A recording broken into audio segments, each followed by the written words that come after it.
J'interviens ici comme chargé par l'État depuis 2003 d'une mission spécifique d'accompagnement des projets miniers et métallurgiques en Nouvelle-Calédonie, des deux grandes usines du nord et du sud de la Nouvelle-Calédonie, et depuis 2011 d'une mission semblable d'accompagnement au profit de la Guyane pour suivre le développement des activités d'exploration pétrolière au large de la Guyane.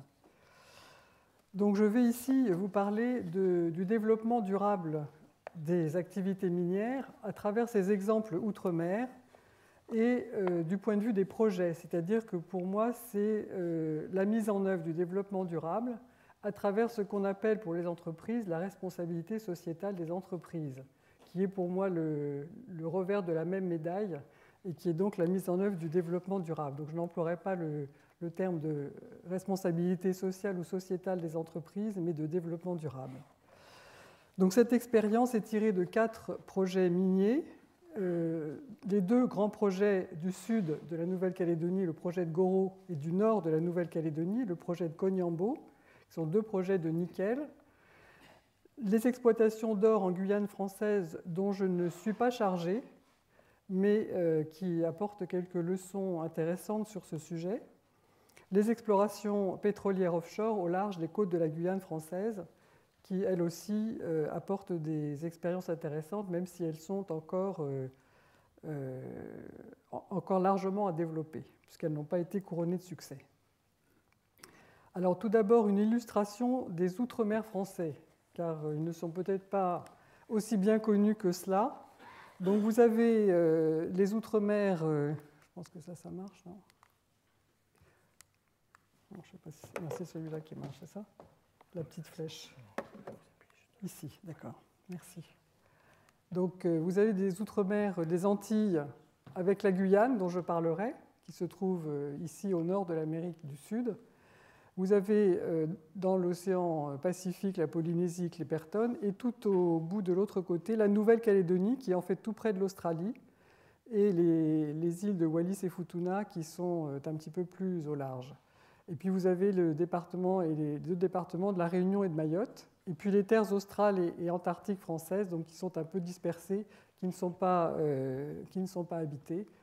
Et enfin, Saint-Pierre-et-Miquelon, qui elle est tout à fait proche du Canada, où il y a aussi des recherches pétrolières, d'ailleurs, dont je ne parlerai pas, mais qui sont également en cours.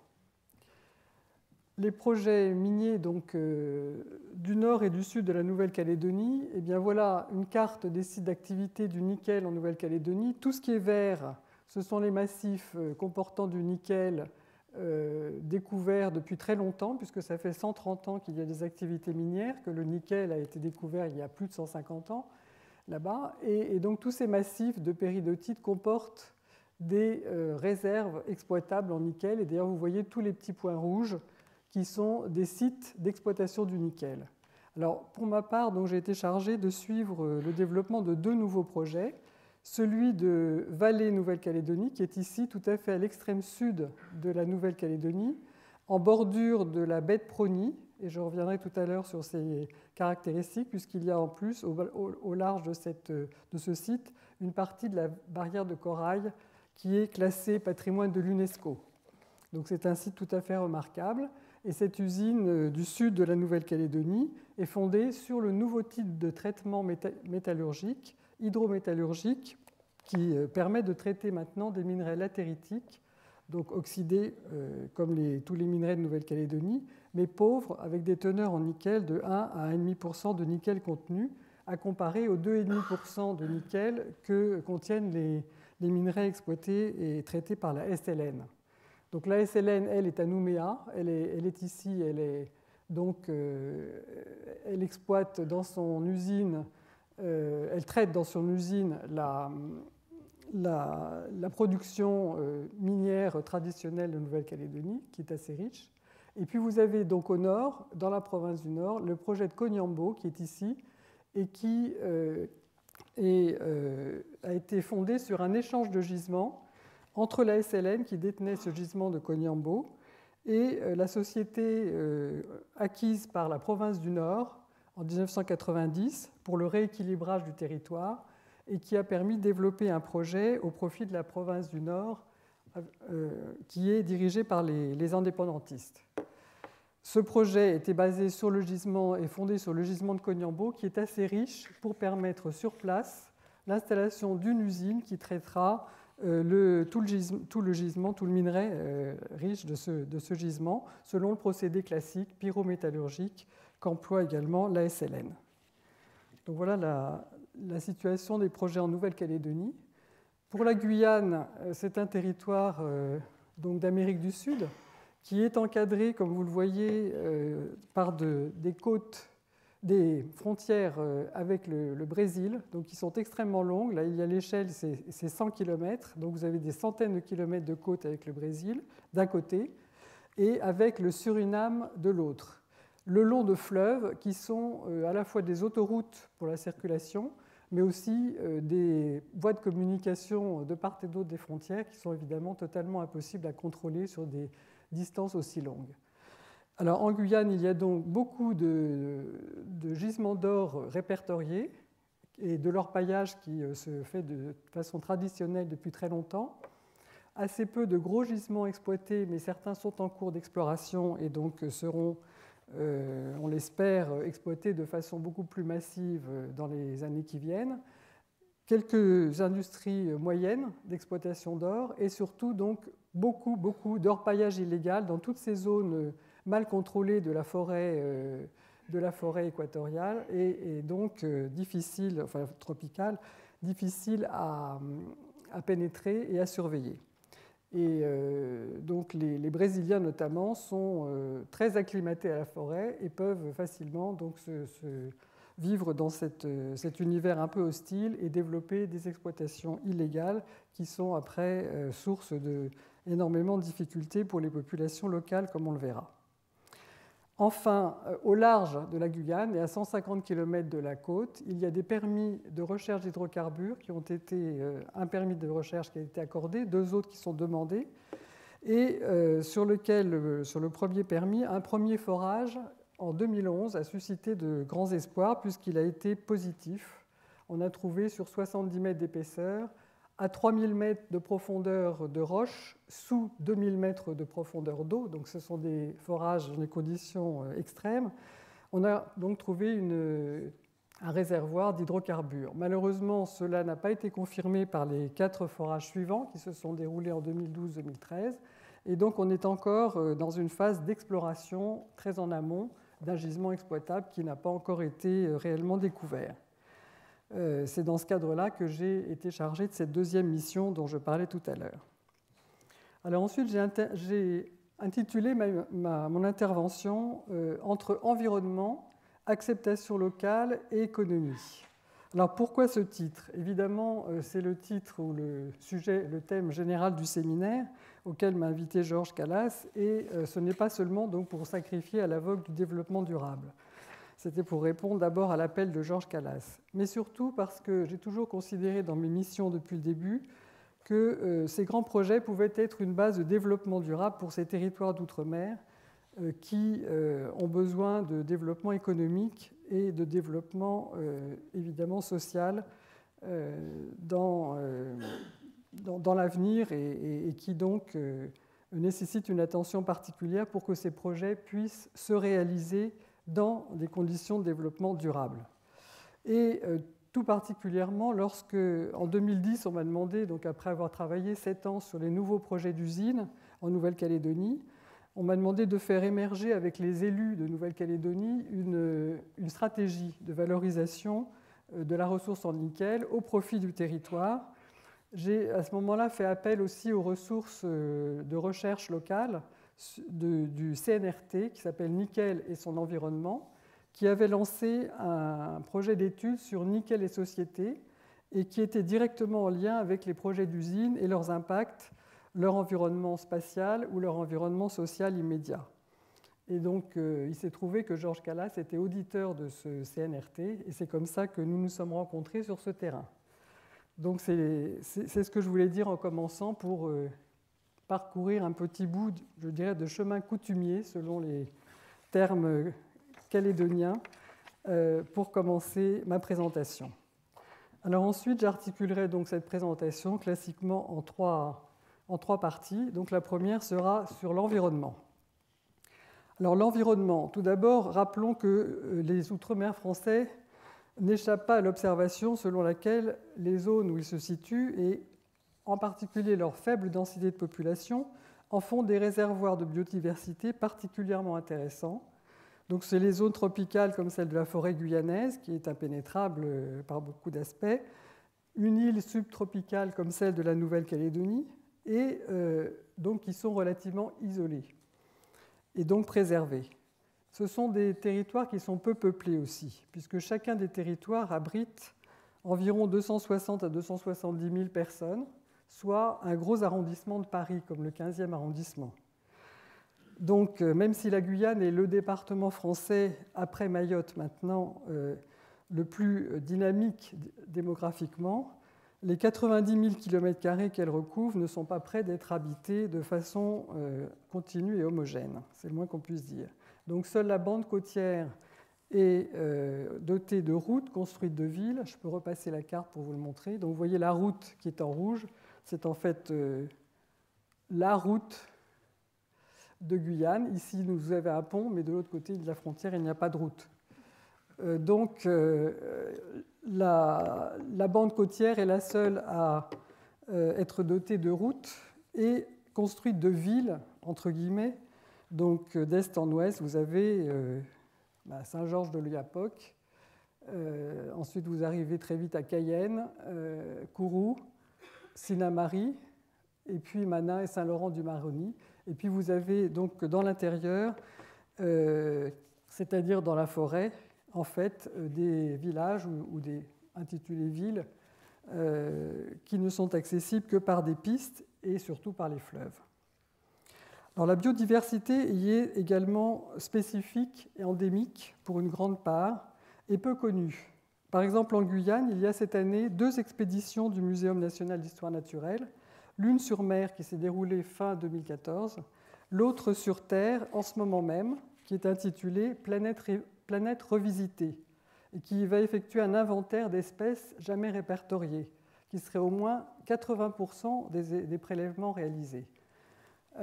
Et cette expédition va se rendre ici sur le massif du Mitaraka, tout au sud de la forêt.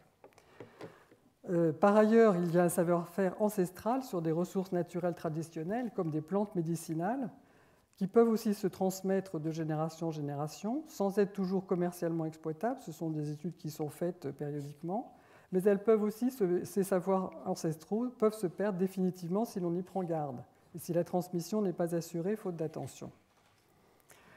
Donc la protection de l'environnement et des connaissances sur l'environnement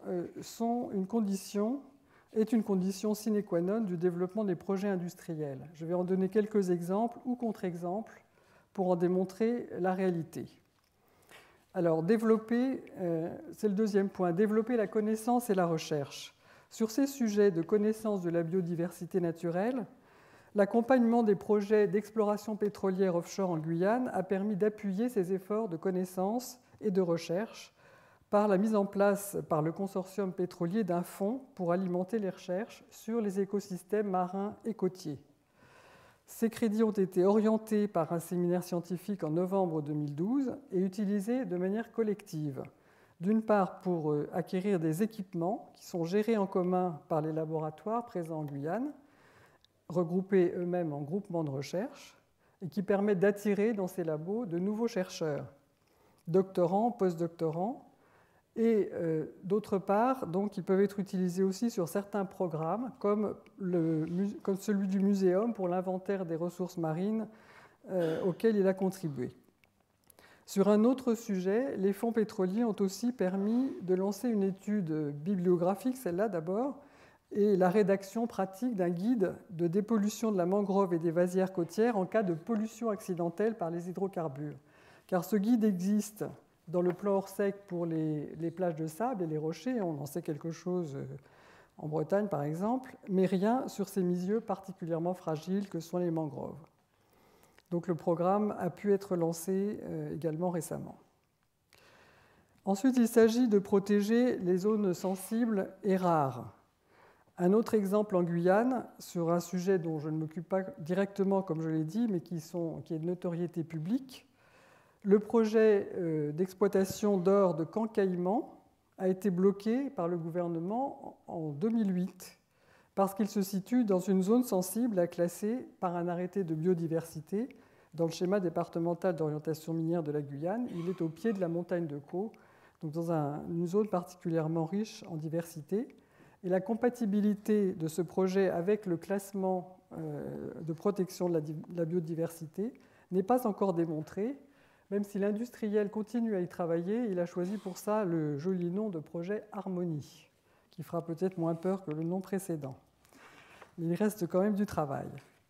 Il y a également, comme je le mentionne, des risques sur l'environnement et sur la santé.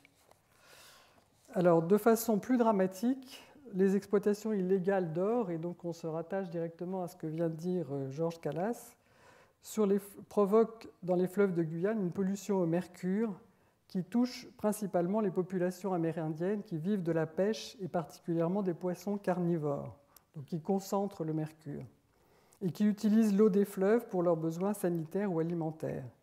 Et donc ces dégâts ont été constatés sur les enfants et sur les femmes enceintes, où ils sont les plus dangereux. L'usage du mercure a été interdit dans les exploitations aurifères depuis 2006, mais seule l'éradication des exploitations illégales serait de nature à faire cesser cette pollution. Et les opérations en forêt menées par la gendarmerie et les militaires en Guyane, qui s'appellent les opérations Harpie, sont loin d'être suffisantes encore, même si le nombre de sites illégaux a baissé pour la première fois en 2014. Il est tombé en dessous de 400, ça fait encore 400 ou 370, soit moins 20% en un an, ce qui n'est pas négligeable. Sur un plan plus technique, le traitement pour la récupération de l'or par cyanuration dans des unités donc, qui seraient bien concentrées et encadrées pourrait également être une solution pour éviter les détournements de l'or même l'or exploité légalement qui peut être parfois détourné par des attaques à main armée. Mais en ce qui concerne les exploitations illégales, le mercure n'en sera pas pour autant éliminé tant que des exploitations légales ou que les interdictions seront effectivement appliquées. Les exploitations légales n'en prendront pas la place. Voilà donc des exemples de zones sensibles d'un côté qui ont pu être protégées et des risques qui persistent sur l'environnement et sur la santé liés aux exploitations d'or. Dans un autre cas, qui est en Nouvelle-Calédonie, il y a eu un classement au patrimoine de l'UNESCO, je l'évoquais tout à l'heure, parmi les richesses naturelles protégées, donc d'une partie de la barrière de corail du lagon de Nouvelle-Calédonie. En 2008, l'UNESCO a classé donc une partie de cette barrière de corail comme patrimoine de l'humanité, et ce, parallèlement à l'octroi des autorisations données à l'usine du Sud au titre des installations classées pour la protection de l'environnement, alors même que la zone de rejet de l'usine se situe dans la zone tampon de la barrière de corail classée par l'UNESCO. Alors comment cela est-il possible ? Eh bien, tout simplement, la reconnaissance de ces richesses naturelles à préserver a pris en compte la surveillance qui serait effective dans cette zone de rejet de l'usine de Goro et a considéré donc que le projet pouvait aller de l'avant de façon compatible avec la protection des richesses naturelles. Et je pense que c'est assez emblématique d'un développement durable véritable où il y a développement mais avec la protection des richesses exceptionnelles de ce classé au patrimoine de l'humanité. Évidemment, cela ne s'est pas fait sans discussion et sans amendement au projet initial quant au rejet de l'usine dans cette zone sensible. Le taux de rejet du manganèse en particulier, qui était susceptible de noircir les eaux par le dépôt d'oxyde de manganèse dans certaines conditions physico-chimiques, a en particulier été réduit, autant pour l'impact visuel que pour l'impact sur la santé psychique des poissons. Car pour la petite histoire, l'étude des impacts de l'ingestion de manganèse par des poissons d'origine locale, qui a été réalisée pendant de longs mois, montrait qu'ils n'en mouraient pas, mais qu'ils manifestaient des troubles visibles dans leur cerveau, signes de souffrance. C'est donc pour leur éviter cela aussi, mais évidemment pour éviter les éventuelles traces noires visibles dans le lagon, que des normes plus sévères, celles qui permettent partout la propreté immaculée du linge en métropole, a été retenue. Donc la prise en considération de l'environnement, très concrète, est en France et en Nouvelle-Calédonie, et par suite en Outre-mer également, une des plus sévères du monde, comme a dû vous le dire précédemment Madame Tissot-Coll, présidente de la FEDEM. Évidemment, dans le cas de la Nouvelle-Calédonie, où on peut la faire appliquer, contrairement à ce que je disais précédemment sur la Guyane. En complément de ces dispositions administratives, le projet de Goro a mis en place aussi des moyens pour la surveillance de ces impacts environnementaux. Il a même embauché 7 ou 8 salariés qu'il a mis à disposition d'une structure de suivi environnemental qui est dénommée l'œil, Observatoire de l'environnement et d'information du Grand Sud calédonien, qui a été voulu indépendant de l'industriel et qui est animé par des associations de défense de l'environnement. Toutes les données collectées par l'industriel y sont traitées par des techniciens compétents et restituées au grand public sur une plateforme Internet. Cette structure a pu prouver que le lagon n'avait en aucun cas été impacté par les incidents qui se sont produits à plusieurs reprises sur l'usine pendant sa phase de démarrage et qui ont conduit à des fuites accidentelles d'acide, ou par la rupture du diffuseur des rejets en mer il y a un peu plus d'un an. Donc cette structure de surveillance est utile parce qu'il ne suffit pas de décréter des mesures de protection de l'environnement, encore faut-il qu'elles soient correctement appliquées. L'UNESCO a aussi diligenté récemment un audit sur la situation des coraux classés au patrimoine commun de l'humanité pour vérifier s'ils étaient en bonne santé, même dans la zone proche de l'usine de Goro. Et c'est ce qu'il a vérifié, ce qui est encore une confirmation de la compatibilité de celle-ci avec le respect de l'environnement naturel. Il faudra naturellement suivre dans le temps. Mais plusieurs années après, on constate la bonne santé de la barrière de corail, malgré les incidents rencontrés sur l'usine, qui ont donc été sans conséquence sur l'environnement protégé. Alors, sur le projet d'usine du Nord, la surveillance de l'environnement est également prise en compte dès le début. Pour créer le site industriel, il fallait dérocter une partie ancienne, morte, de la barrière de corail située en face du port, prévue sur la presqu'île de Vavuto.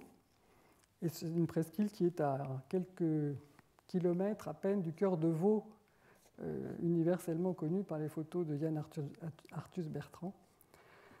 Donc ce dragage conduisait à déposer des débris de roches un peu plus loin. Or, dès le début des travaux, une alerte a été lancée, semant le doute sur le respect de ces lieux de dépôt des débris de roches. N'était-il pas en train d'étouffer le corail vivant ? L'équipe de projet de Cognambo Nickel a alors pris le taureau par les cornes et a embarqué sur sa drague le comité environnement Cognambo, qui est constitué de civils et d'experts extérieurs, pour leur montrer exactement ce qu'ils faisaient et où ils le faisaient. Et cela a pu faire taire les rumeurs. Le comité environnement Cognambo continue sa surveillance rapprochée du chantier en ayant accès au site en permanence. Et cette organisation a permis un déroulement de la construction et un démarrage de l'usine du Nord sans attaque sur le plan environnemental. Aujourd'hui, d'ailleurs, aucun projet ne pourrait se permettre de détruire un environnement sensible ou même d'y porter des atteintes majeures, de toute façon pour des raisons évidentes de protection de notre planète et de ses équilibres à long terme. Donc voilà la façon dont l'environnement est pris en compte par quelques exemples dans ces grands projets. Ensuite, je parlerai de l'acceptation locale. Car cette préoccupation, qui est un pilier du développement durable également, la partie sociétale, tant sur le plan social des emplois directs, indirects et induits, que sur les impacts sociétaux, est aussi au cœur des projets miniers que j'accompagne donc depuis toutes ces années. Mais la situation est loin d'être idyllique partout. Donc je reviendrai encore sur la Guyane. Donc comme signalé, même si je n'ai pas de mission sur les exploitations d'or, on ne peut que constater, c'est de notoriété publique, que les Amérindiens de Guyane souffrent beaucoup, dans certaines zones, des dégâts directs et indirects de leur paillage illégal. Et les problèmes rencontrés par ces populations, du fait des exploitations d'or illégales, ont d'ailleurs donné lieu à un ouvrage récent dont le titre est sévère, « Les abandonnés de la République », mais le sous-titre encore plus, « Vie et mort des Amérindiens de Guyane française ».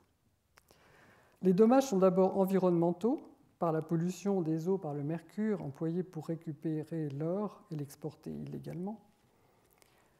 En aval de ces exploitations, la surveillance médicale des Amérindiens dénote donc des concentrations en mercure dans le sang supérieures aux normes de santé publique, et les progrès ne peuvent être atteints que par des changements d'habitudes alimentaires à court terme, qui pèsent donc lourdement sur les traditions de vie de ces populations et les rendent dépendantes de l'extérieur, là où elles vivaient en autarcie grâce à la pêche, la chasse, la culture sur abattis, les cultures et la chasse étant elles-mêmes menacées par les exploitants illégaux.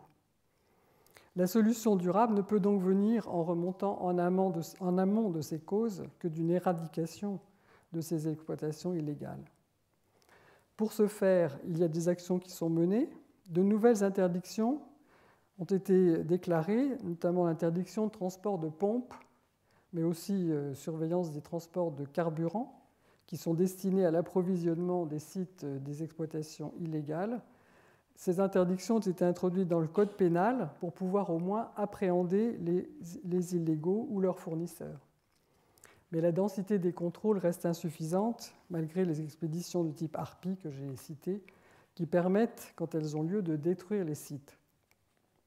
Donc seule l'installation d'exploitations légales de taille suffisante serait de nature à endiguer ces activités clandestines sur des ressources en or qui sont connues, mais elles sont longues à autoriser et même parfois, il faut le dire, impossibles dans des zones que l'on souhaite conserver intactes et où les mines ne peuvent donc pas être légalement autorisées, ce qui est un paradoxe extrême alors que la présence de gisements d'or est de notoriété publique et attire les clandestins. Pourtant, sur le papier, tout est contrôlé, under control, pour protéger les Amérindiens, puisque les accès à certains villages isolés nécessitent même un laissez-passer pour emprunter les pistes, de façon à tenir à distance les envahisseurs, qu'ils soient touristes ou industriels. Mais cela s'est en fait retourné contre les Amérindiens, protégés théoriquement, mais en réalité aux prises avec les activités illégales qui prolifèrent à l'abri de ces protections. Et les 85 000 km² de forêt amazonienne ne peuvent être contrôlés sur les centaines de kilomètres de frontières avec le Brésil, dans des zones inextricables, ou sur les centaines de kilomètres de fleuves utilisés comme des autoroutes pour se déplacer ou pour passer en une demi-heure sur le Suriname voisin, sur l'ouest par exemple. Les dragues du Suriname, pas plus légales que les françaises, sont d'ailleurs des défis aux gendarmes et aux militaires qui viennent faire les contrôles dans cette zone, puisqu'elles les regardent passer sur le versant français du fleuve en sachant qu'elles sont complètement inattaquables. Par ailleurs, la République française s'est aussi employée à sédentariser les Amérindiens dans des villages où ils pourraient bénéficier des services publics comme l'école, la poste, le téléphone, les centres de santé, etc. Dans les années 2000, les prestations sociales y sont arrivées massivement, avec le RMI, les allocations familiales, mais qui, hélas, ont créé une nouvelle dépendance avec ses corollaires liés à l'alcoolisme ou à la drogue qui se répandent à partir du Suriname voisin, qui profite de cet effet d'aubaine. Les populations locales sont donc aux prises entre deux feux, entre les exploitations illégales, avec les maladies qui en découlent le long des fleuves, le régime de quasi-terreur qui règne dans les villages, situés à proximité de ces camps retranchés et bien sûr armés, et de l'autre côté, les promesses de l'État, souvent réalisées sans concertation et bien lentement par rapport aux besoins les plus criants. D'où des dégâts plus profonds de nature psychologique, de perte d'identité, de culture et de confiance dans l'avenir, celui-ci étant vu comme pris en main par la République, mais souvent bien maladroitement, sans consulter les intéressés et ne laissant plus sa place à la vie dans la nature selon les traditions ancestrales. Le taux de suicide des jeunes y est donc particulièrement préoccupant. Ils sont à cheval entre deux mondes, celui de leur mode de vie originel et la société de consommation qu'ils découvrent par l'école notamment, et qui les attire évidemment. Ma conclusion, c'est qu'il serait plus que temps de changer de méthode et de faire participer les populations à la recherche de solutions dans la meilleure pratique du développement durable. c'est-à-dire un développement, mais qui conserve les traditions.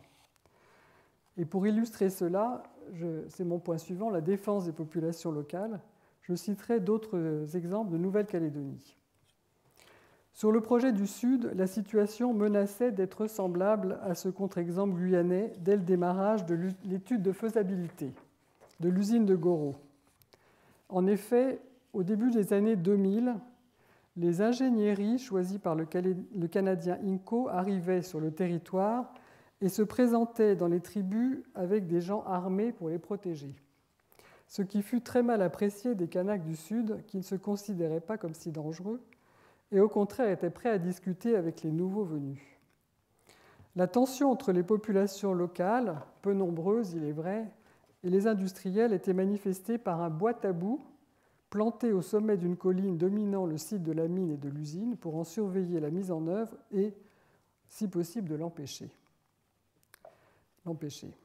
À chaque 14 juillet, date symbolique, un rassemblement de centaines de personnes au bois tabou venait rappeler la détermination de ne rien voir se faire sans discussion.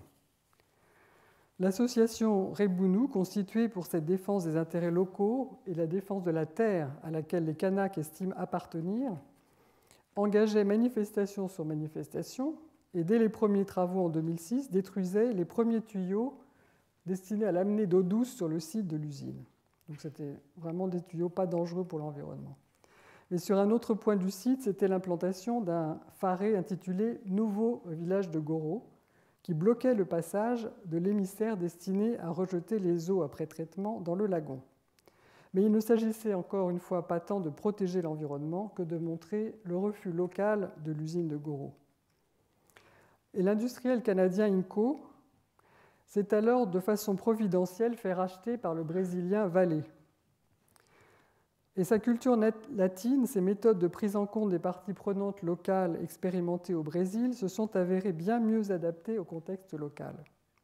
Cela a donc abouti dans le cadre d'une négociation sur l'égide d'une association de conciliation qui est spécialisée dans les conflits entre les États, les peuples et les minorités, qui est appelée le CREDA, qui est néerlandaise. Cela aboutit à la signature, avec toutes les autorités coutumières et les autorités administratives réunies, d'un contrat de développement durable du Grand Sud calédonien. Donc c'est mon point suivant, le contrat de développement durable, qui prévoit la mise en place de l'Observatoire de l'environnement dont j'ai parlé et qui le dote de moyens pour assurer ses missions indépendamment de l'industriel, dont il reçoit toutes les données brutes. Mais il prévoit aussi un fonds, qui est transformé en fondation maintenant, pour le développement économique et social de la région à travers le financement de projets locaux. Et ça va aussi bien de la réhabilitation d'une chapelle par les jeunes sur l'île Ouin, voisine, qu'au démarrage d'activités commerciales de pépinières à partir des plants endémiques semés par Vale Nouvelle-Calédonie, qui s'est doté très tôt de ces activités de pépinières en vue de la remise en état de son propre site et qui en profite pour faire développer des activités commerciales par les populations voisines. Il y a également un impact sur la société et sur la coutume. Et le suivi de ces impacts sur la société et des activités industrielles à grande échelle de Goro avait été préparé par des études socio-économiques faisant une large part à la parole des habitants des tribus, qui ont été ensuite reprises pour analyser les impacts, et notamment les impacts sur la vie des femmes. Car devenant salariés déjà durant la phase de construction, notamment sur la base vie de l'usine, elles étaient déjà moins disponibles pour leurs familles et les enfants étaient un peu plus livrés à eux-mêmes et sous la seule garde des personnes âgées le plus souvent. Parallèlement, les femmes se voyaient accéder à un nouveau statut social et rapporter de l'argent dans la tribu, qui était ensuite partagé, alors que leur statut n'évoluait pas par rapport à la coutume, qui est pourtant, il faut le dire, assez matriarcale en Nouvelle-Calédonie. Mais ça créait donc certaines difficultés à s'intégrer et à intégrer ces nouveautés dans les tribus. D'où un travail qui se poursuit et qui doit se poursuivre sur cette insertion dans la société. On voit bien par ces exemples qu'un projet industriel ne peut pas faire l'impasse sur ces aspects qui impactent profondément la société dans laquelle il s'insère. un film documentaire qui a été tourné sur l'usine de Goro, qui s'appelle « Sous le vent de l'usine », a mis en exergue ces réactions et a montré en particulier un jeune Kanak du Sud qui refuse de changer son mode de vie et préfère rester dans la nature, mais est en même temps prêt à la faire apprécier à des visiteurs, des touristes éventuels. Ces choix doivent rester possibles. Pour la suite, et donc je parlerai de la valeur des lieux symboliques, un projet d'étude du CNRT Nickel et son environnement a été mis en place. Il a pris un peu de retard et ses conclusions ne sont pas encore disponibles, sur l'usage de l'espace et sa portée symbolique. Il s'intitule « Négocier, évaluer, reconnaître la valeur des lieux », en abrégé NERVAL. Donc, outre le bois tabou qui surveillait le site, il y a des lieux à très forte portée symbolique aux environs immédiats de l'usine de Goro. Par exemple, l'île Ouin, et le lagon qui l'entoure. Cette île est peuplée de pêcheurs, bien entendu, le lagon étant le garde-manger de ces pêcheurs.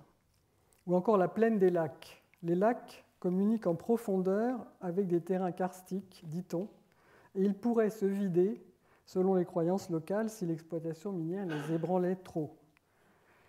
Donc ces lieux sont à prendre en considération, et c'était l'objectif de cette étude pour savoir comment réaliser des analyses sur les valeurs des lieux en fonction des acteurs et des événements. Les événements peuvent être soit des investissements privés, comme la construction d'une usine, ou des décisions publiques, comme les politiques d'accompagnement par des projets d'infrastructures ou d'équipements locaux, qui sont d'ailleurs très nécessaires, moins en province du Sud qu'en province du Nord, où les villages agrègent de plus en plus de population tout autour de l'usine. Mais ce n'est que très récemment que l'on a vu, par exemple, à la suite de ces évolutions, s'élaborer des projets de zones d'activité commerciale ou artisanale sur des terres coutumières. Ceci après un dialogue approfondi entre les autorités coutumières et les autorités administratives locales, puisque jusque-là, les usages économiques de ces terres coutumières étaient totalement exclus. La question centrale est donc celle de l'association des acteurs locaux au projet de développement lui-même, qui a été particulièrement étudiée dans le cadre du CNRT Nickel et son environnement, que je cite à nouveau, sous l'intitulé « Opérateurs miniers et gouvernance locale ». Cette étude, il est à signaler qu'elle a été dirigée par une sociologue kanak, Sonia Grochin. Cette gouvernance locale est un sujet récurrent depuis que le nickel est exploité en Nouvelle-Calédonie par la SLN depuis plus de 130 ans. Et il a été longtemps traité, comme en Guyane, par la mise à l'écart des populations d'origine, au motif de les protéger. Ainsi, en Nouvelle-Calédonie, le statut de l'indigénat interdisait, jusqu'en 1956, d'employer des Kanaks dans les mines. Ceux-ci se voyaient donc repoussés dans des territoires sur lesquels ils pouvaient vivre selon leurs coutumes, mais ne pouvaient pas accéder au développement occidental apporté par les colons. Parallèlement, d'autres étrangers étaient invités à venir exploiter les mines, constituant un nouveau peuplement de travailleurs, vietnamiens par exemple, mélanésiens des îles voisines, situation qui finissait par devenir explosive, et avec notamment le développement de l'instruction dans les missions privées ou les écoles publiques, qui a quand même fini par permettre de sortir de cette réelle ségrégation des populations locales sur leur propre territoire. Donc le statut de l'indigénat a été aboli en 1956 et ça a permis des progrès rapides. Comme le dit le très beau préambule de l'accord de Matignon, cette terre n'était pas vide, mais la reconnaissance des droits aux habitants d'origine ne s'est pas faite très vite. Et aujourd'hui, le principal symbole de cette reconnaissance est sans doute le projet du Nord, né après les accords de Matignon par l'achat de la société minière, la SMSP, par la province du Nord, comme je l'ai dit tout à l'heure, et le développement d'un projet d'usine sur le gisement de Koniambo, échangé avec la SLN pour permettre l'implantation d'une usine métallurgique dans le Nord. L'actionnaire calédonien est propriétaire à 51% de cette société de projet. Il est donc pleinement acteur de ce nouveau développement. Mais l'enjeu va plus loin, car il s'agissait de faire participer les populations et les entrepreneurs du Nord au projet lui-même et à ses retombées directes ou indirectes, par les contrats de sous-traitance, notamment pendant la construction, la formation et les emplois pour préparer l'exploitation de la mine et de l'usine ensuite, un tissu économique local à développer autour du site, des services publics et privés à développer pour les populations nouvelles ou se regroupant dans les villages amenés à grossir autour de l'usine. Les perspectives sont nombreuses. Et l'étude du CNRT vise, à travers cet exemple, et aussi celui d'un site plus ancien de la SLN, à mettre en avant les modes de gouvernance que les industriels ont mis en place pour faire face aux relations du travail, un peu particulières en Nouvelle-Calédonie, à l'organisation de la société et à la coutume locale. Cet effort d'adaptation aux spécificités locales a été également partagé par les acteurs locaux qui ont dû apprendre à se conformer aux normes industrielles exigeantes de ce type de projet de classe internationale. Cette rencontre de deux mondes illustre les impacts économiques, sociaux et aussi culturels de tels projets.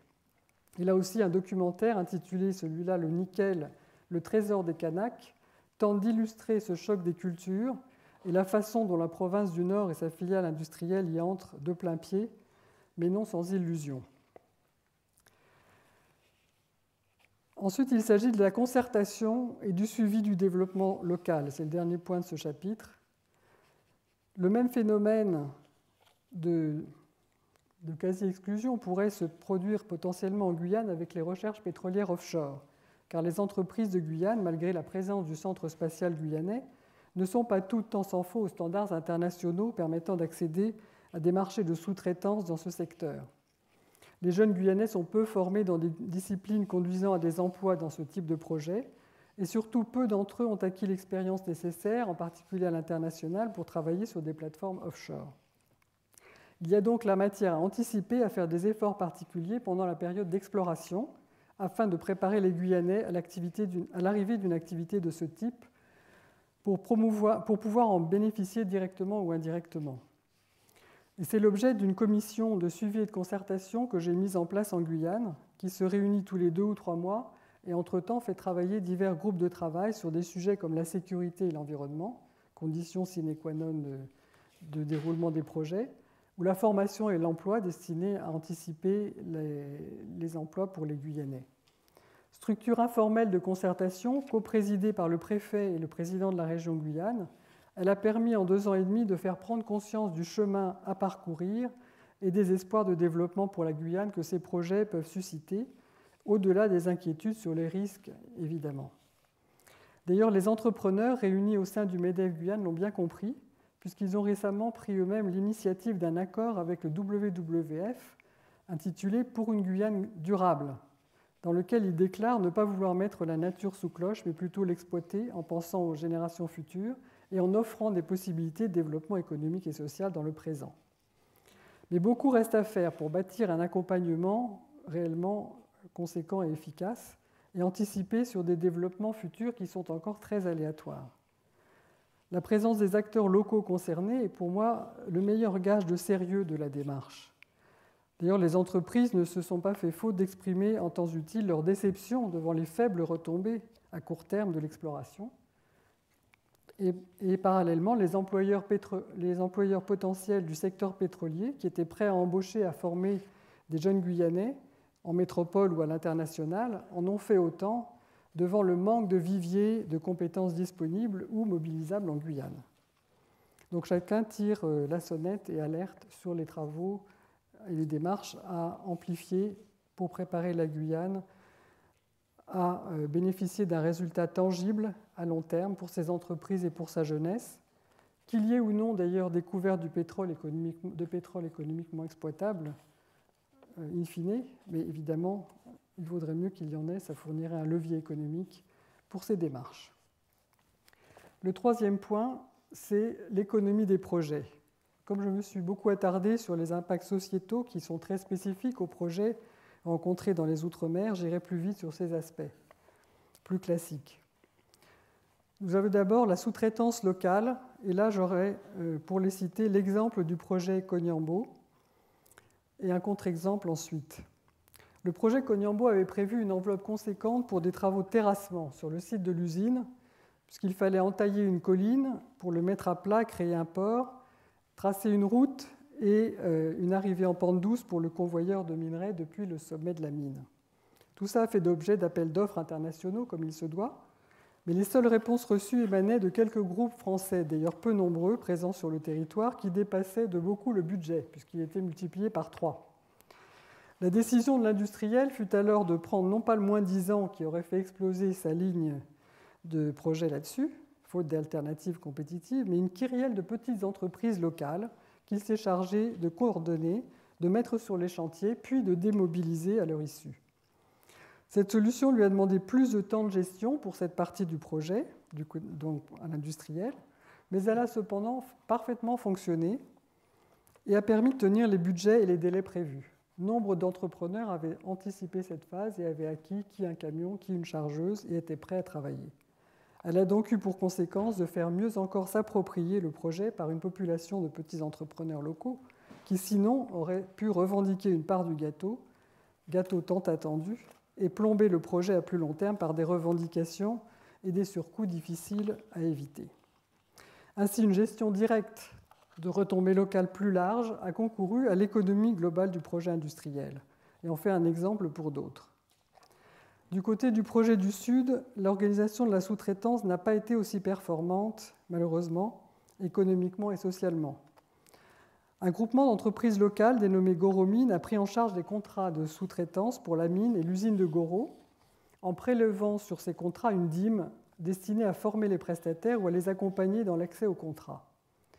Ce fonctionnement collectif a été très bien accueilli au départ et a permis à l'industriel de se reposer sur ses partenaires qui lui assuraient un niveau de prestation correct.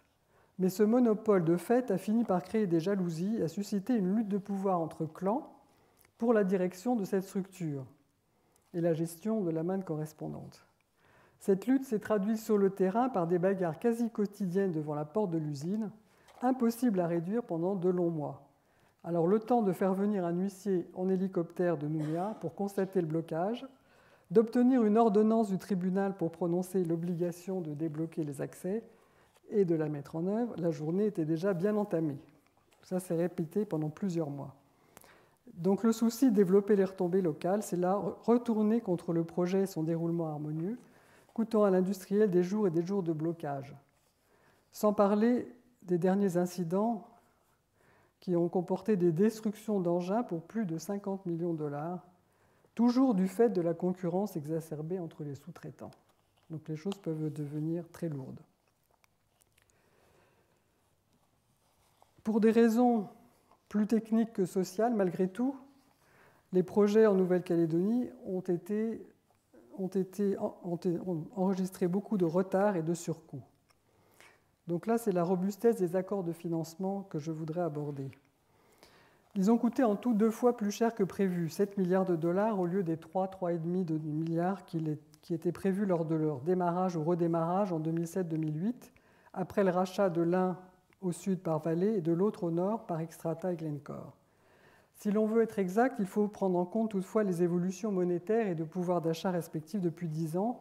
On raisonnait à l'époque sur un nickel à 3 ou 3,25 $ par livre, alors qu'il est aujourd'hui durablement au-dessus de 6,5, qui est le niveau bas atteint en 2013 et qui est considéré maintenant comme un plancher. Ce n'est donc pas la mort annoncée de ces grands projets qui sont plus robustes qu'on l'imaginait il y a 10 ans.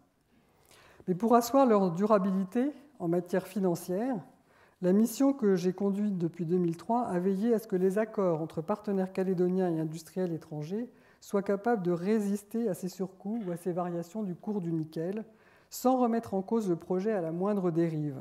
Et c'est ce qui s'est produit. Chacun des partenaires étrangers étant obligé de continuer son investissement de par ses accords de financement, en remettant de l'argent au pot autant qu'il en fallait pour achever les usines et permettre leur démarrage complet qui est encore en cours. Donc dans un projet, le développement durable passe aussi par ces accords de financement solides avec des partenaires qui sont loin d'être philanthropes, mais qui sont intéressés à dépenser leur argent pour exercer leur métier de mineur et de métallurgiste. Et il en faut. Donc c'est une vocation, pourrait-on dire, pour ces groupes, et tant mieux. Malgré tout, ils prennent des risques. Donc les risques pris est évidemment le corollaire de la valeur créée par les industriels. Parallèlement, les ordres de grandeur des investissements sont aussi les mêmes pour l'exploration et la production pétrolière. Donc c'est l'exemple que je voudrais prendre à ce sujet. 5 à 10 milliards de dollars pour un nouveau champ pétrolier. Les groupes de ce secteur ont donc le souci d'aller vers des cibles ayant le maximum de chances de succès et où l'acceptation locale et la stabilité politique et juridique est la meilleure. Donc on revient aux aspects précédents. A priori, en Guyane française, lorsque les projets ont reçu toutes les autorisations nécessaires, mais ça peut être long, la stabilité est relativement garantie, encore que des législations fiscales peuvent toujours remettre en cause les espoirs de gains et peut-être même faire basculer un gisement dans la catégorie non commerciale du fait d'un excès de charges, puisqu'il faut combiner des coûts élevés en France et en Outre-mer et une imposition qui pourrait être accrue. Mais il reste surtout à trouver du pétrole économiquement exploitable, c'est-à-dire pour des profondeurs d'eau extrêmes comme je les ai citées, qui sont explorées jusqu'à présent au large de la Guyane, en quantité suffisante pour amortir à long terme un investissement de cette dimension. Nous ne sommes pas en effet dans des catégories des petites mines d'or où le temps de retour est plutôt de 3 à 5 ans maximum sur un investissement de quelques millions ou dizaines de millions d'euros. Là, les risques économiques se chiffrent déjà à des niveaux beaucoup plus élevés en phase d'exploration, plus d'1 milliard, largement plus d'1 milliard de dollars dépensés pour les 5 forages réalisés en Guyane sur l'offshore par le consortium Guyane Maritime. Chaque forage avait une probabilité de succès de 20%. Nous sommes donc dans la norme avec un puits positif sur 5, mais pas encore dans une dimension de réservoir laissant entrevoir une possibilité d'exploitation. D'où d'autres demandes de recherche déposées de part et d'autre du premier permis qui essayent de localiser des réservoirs qui pourraient contenir le pétrole ayant fui la zone centrale, elle-même ayant été explorée sans grand succès. Et donc des recherches complémentaires sont à mener sur l'ensemble de la zone Guyane maritime qui est donc loin d'être abandonnée. Tout ça peut permettre de créer de la valeur, mais d'abord, évidemment, une prise de risque pour les industriels. Donc ça m'amène à décrire les caractéristiques des opérateurs pour des usines et des mines et des usines de traitement de grande dimension, comme pour le pétrole offshore en Guyane. Les risques sont grands, la durée des amortissements est très longue, 15 à 25 ans, voire plus. Il faut donc des sociétés ayant des reins solides, autofinancées en grande partie par leurs découvertes antérieures, et avec un taux d'endettement relativement faible, vu les aléas de leurs activités. Donc 30 à 40% de ratio dette sur fonds propres est à peu près le maximum acceptable. À ce sujet, il est intéressant de rappeler un élément de l'histoire française à ce sujet. Les RAP, holding public de l'État, vous vous souvenez qu'elle a donné naissance au groupe ELF. Elle a été constituée en 1965 et grâce à la suite des découvertes du gaz de Lacq, a donné naissance au groupe ELF, lequel groupe ELF a donné naissance ensuite au groupe Eramet dans les années 80-90, grâce aux dividendes des activités pétrolières. L'ERAP a en effet pu racheter la SLN, qui était en grande difficulté durant la crise du nickel en 83-84, au groupe Imetal et à la Cogema. Puis il l'a redressée. Il lui a permis de racheter la Comilog en 1995, qui lui a permis de diversifier les risques du nickel en étendant son activité sur le manganèse et constituant ainsi le groupe Eramet.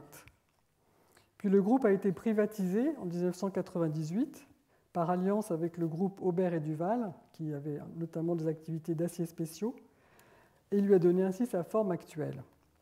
Dernier mouvement en 1999, une part des actions de la SLN, 30%, et d'Eramet, 5%, sont cédées à une société calédonienne de participation, la STCPI, pour intéresser, entre guillemets, mais à tous les sens du terme, les Calédoniens au sort de leur entreprise historique, la SLN, sur le territoire.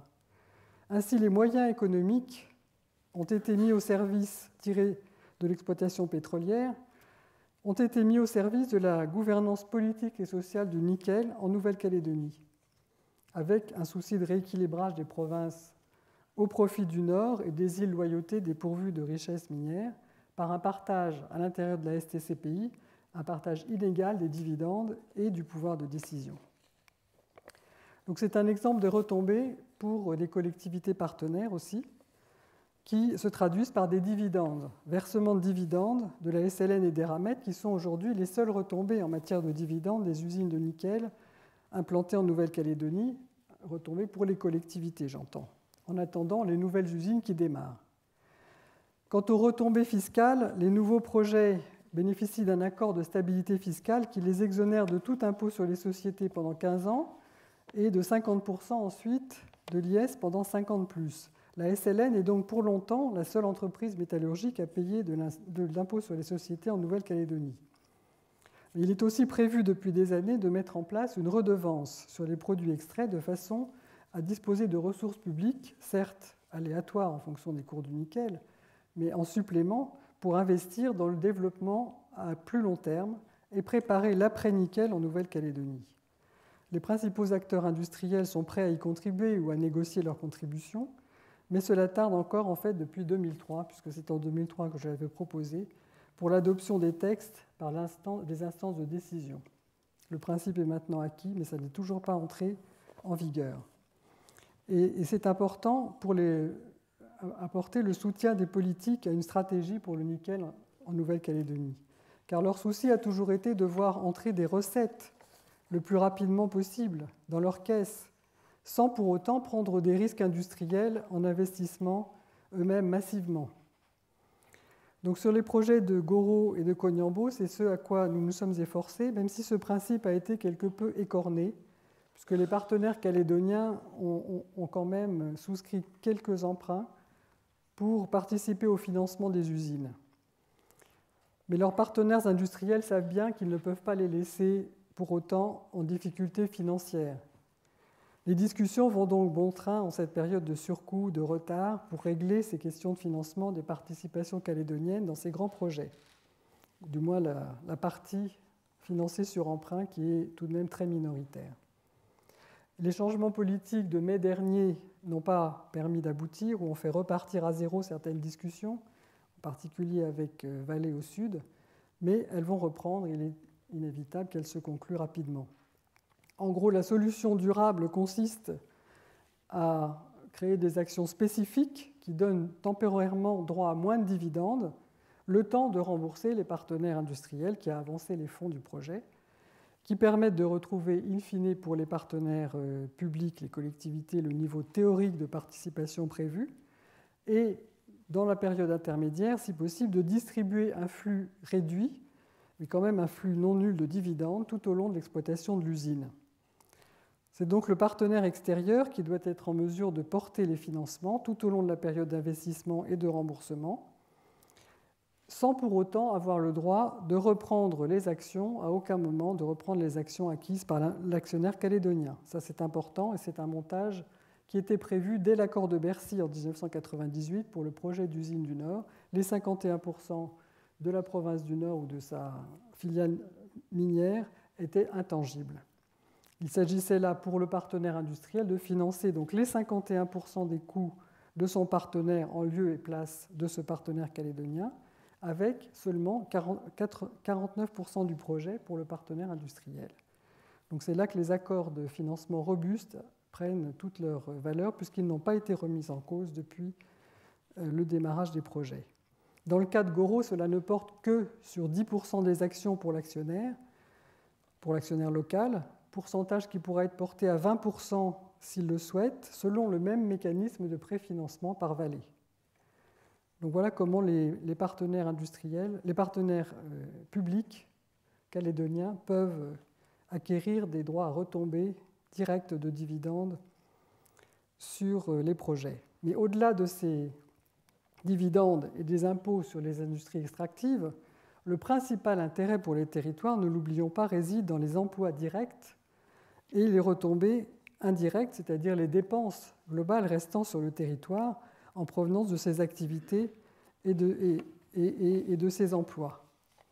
Et de ce point de vue, les réflexions qui ont été menées en 2010-2012 en Nouvelle-Calédonie ont permis de quantifier les retours sur le territoire des activités, tant minières que métallurgiques, et de les comparer selon les types de valorisation extérieure, notamment les exportations. Donc les modèles économiques simplifiés qui ont été mis en œuvre ont conclu sans surprise que les meilleurs résultats étaient obtenus par les usines situées sur le territoire, car la mine rapporte de l'ordre de 20% du prix du nickel extrait contenu dans les minerais, sachant que le minerai est vendu autour de 25% du prix du nickel au LME. C'est un pourcentage donc, de 80% de retour sur le territoire, sur la mine, qui est quand même pas négligeable. Mais les usines amènent ce pourcentage à 50 à 55% du prix du nickel total. Donc on voit tout le bénéfice qu'il y a à traiter localement le minerai de nickel. Dans le cas des exportations de minerais, avec l'amélioration des prix de vente depuis peu, depuis que l'Indonésie a fermé ses exportations de minerais, les prix ont pu être un peu redressés, donc en 2014. Les pourcentages varient avec des primes d'intéressement au profit des métallurgistes qui sont donc redistribués ou repartagés avec les mineurs. C'est le cas pour le Japon, ou avec une restitution d'une part des dividendes tirés de l'usine pour la Corée. Mais en tout, le retour sur ces exportations sur le territoire ne dépasse pas 25 à 30% du prix du nickel. Alors ça ne veut pas dire pour autant qu'il faut abandonner trop hâtivement toute exportation de minerais, car ces exportations sont très utiles pour valoriser toutes les teneurs et qualités de minerais dont certains ne seraient pas transformables économiquement en Nouvelle-Calédonie et peuvent l'être dans des installations dédiées au Japon, où les Japonais ont fait des progrès considérables sur des traitements pyrométallurgiques qui traitent des minerais autour de 1,6%, alors que la teneur de la SLN est entre 2 et 2,5%, ou en Australie, où l'usine est amortie depuis très longtemps, et même si le procédé est très consommateur d'énergie, il permet de traiter, quant à lui, des latérites autour de 1,5% de nickel également. Donc il ne faut pas conclure trop hâtivement que toute exportation est à proscrire. C'est un cas où le raisonnement à la limite, le passage à la limite, n'est pas possible, comme souvent en matière de sciences de la nature. Voilà ce que je voulais dire sur les aspects économiques. Et donc en conclusion, j'ai listé ici quelques facteurs clés d'un projet durable. Évidemment, on commence par rappeler qu'il faut des ressources en qualité et quantité exploitables. Donc la notion d'exploitabilité a été développée à l'instant par le professeur Kallas. Il faut des capacités techniques et surtout, j'insiste, financières des industriels pour que les projets à long terme et très capitalistiques puissent se dérouler jusqu'au bout et porter la part des risques inhérents à ces projets. Donc le risque doit être porté dès la phase d'exploration en tenant compte des coûts français, des délais, en particulier délais d'autorisation, et qui plus est les coûts dans les Outre-mer qui peuvent être également un peu accrus par rapport à ce que ou nettement plus élevés par contre par rapport à d'autres pays en développement dont on a parlé aussi. Et puis bien sûr l'acceptation locale, mais l'acceptabilité doit être portée à la fois sur l'environnement et sur l'intégration dans la société, qui sont des conditions sine qua non du développement de ces activités. Donc cela réclame une concertation continue pour moi, beaucoup de temps et d'attention qui doivent y être portés par l'industriel, mais aussi par les partenaires.